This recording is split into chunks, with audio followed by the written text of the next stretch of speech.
রাজধানী ৩০০ ফিট সড়ক মস্তুল চেকপোস্টে ৪৩ নং ওয়ার্ডের এলাকাবাসী বৃহস্পতিবার সকাল ৯টায় সড়ক দুর্ঘটনা এড়াতে ফুট ওভারব্রিজ সরিয়ে সঠিক জায়গায় বসানোর দাবিতে মানববন্ধন করেছেন সর্বসাধারণ।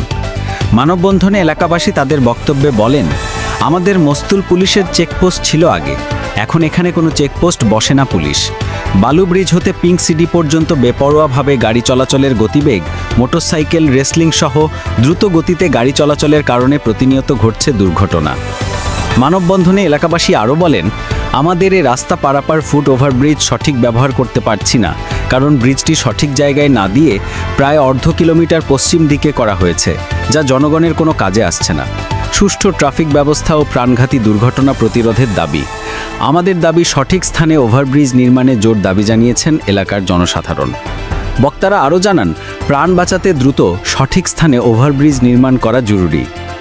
মানববন্ধনে অংশগ্রহণ করেন এলাকার ৬টি গ্রামের স্কুল, কলেজ, মাদ্রাসার শিক্ষক শিক্ষার্থী ও রাজনৈতিক নেতাকর্মী, ব্যবসায়ী, এলাকার সুশীল সমাজ, গণ্যমান্য ব্যক্তিবর্গ উপস্থিত ছিলেন। হাফিজুর রহমান, দৈনিক সংলাপ, ঢাকা।